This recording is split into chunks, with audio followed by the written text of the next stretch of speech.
اندھے اور ہٹ دھرم لوگوں کو ہم مختلف طریقوں سے ڈراتے ہیں، لیکن اصلاحی اور تربیتی پروگرام ان کی سرکشی کے سوا کسی چیز میں اضافہ نہیں کرتے، کیونکہ انسان کا دل قبول حق کے لیے آمادہ نہ ہو تو صرف یہ کہ حق بات اس پر اثر نہیں کرتی، بلکہ عام طور پر اس کا الٹا نتیجہ نکلتا ہے، اور اس کی سختی اور اصرار کی وجہ سے ان کی گمراہی اور ہٹ دھرمی بڑھ جاتی ہے۔ الحمدللہ رب العالمین والصلاة والسلام علی رسولہ الامین، اما بعد، السلام علیکم ورحمۃ اللہ وبرکاتہ۔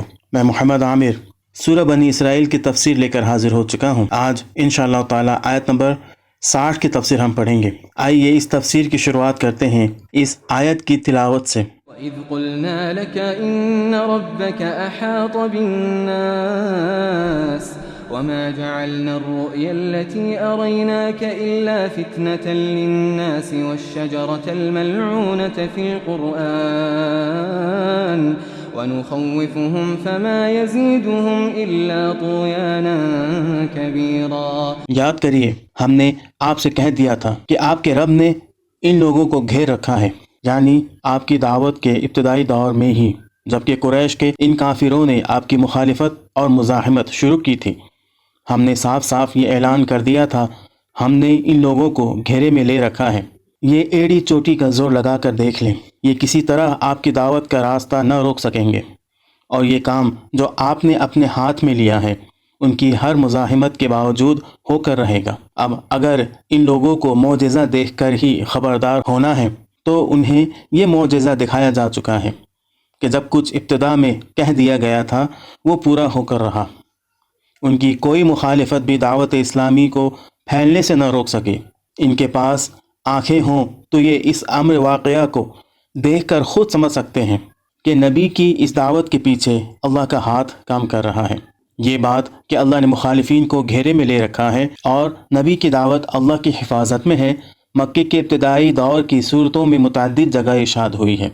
مثلا سورہ بروج میں فرمایا، بل الذین کفروا فی تکذیب واللہ من ورائہم محیط، مگر یہ کافر جھٹلانے میں لگے ہوئے ہیں اور اللہ نے ان کو ہر طرف سے گھیرے میں لے رکھا ہے۔ آیت میں آگے فرمایا، اور یہ جو کچھ ابھی ہم نے آپ کو دکھایا ہے، یہ اشارہ ہے معراج کی طرف۔ اس کے لیے یہاں لفظ رؤیا جو استعمال ہوا ہے یہ خواب کے معنی میں نہیں ہے، بلکہ آنکھوں دیکھنے کے معنی میں ہے۔ ظاہر ہے کہ اگر وہ محض خواب ہوتا اور نبی صلی اللہ علیہ وسلم نے اسے خواب ہی کی حیثیت سے کفار کے سامنے بیان کیا ہوتا تو کوئی وجہ نہ تھی کہ یہ ان کے لیے فتنہ بن جاتا۔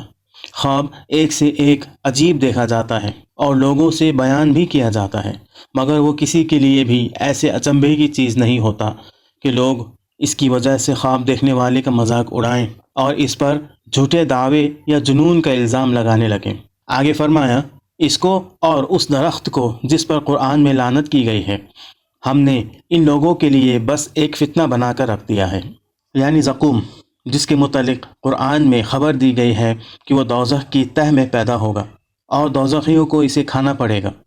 اس پر لعنت کرنے سے مراد اس کا اللہ کی رحمت سے دور ہونا ہے، یعنی وہ اللہ کی رحمت کا نشان نہیں ہے کہ اسے اپنی مہربانی کی وجہ سے اللہ نے لوگوں کی غذا کے لیے پیدا فرمایا ہو، بلکہ وہ اللہ کی لعنت کا نشان ہے جسے ملعون لوگوں کے لیے اس نے پیدا کیا ہے تاکہ وہ بھوک سے تڑپ کر اس پر منہ ماریں اور مزید تکلیف اٹھائیں، اور ہم نے ان لوگوں کے لیے بس ایک فتنہ بنا کر رکھا ہے۔ اس کا معنی یہ ہے کہ ہم نے ان کی بھلائی کے لیے آپ کو معراج کے مشاہدات کرائے تاکہ آپ جیسے صادق اور امین انسان کے ذریعے سے ان لوگوں کو حقیقت نفس الامری کا علم حاصل ہو اور یہ متنبہ ہو کر راہ راست پر آ جائیں، مگر ان لوگوں نے الٹا اس پر آپ کا مذاق اڑایا۔ ہم نے آپ کے ذریعے سے ان کو خبردار کیا کہ یہاں کی حرام خوریاں آخرکار تم لوگوں کو زقوم کے نوالے کھلوا کر رہیں گے۔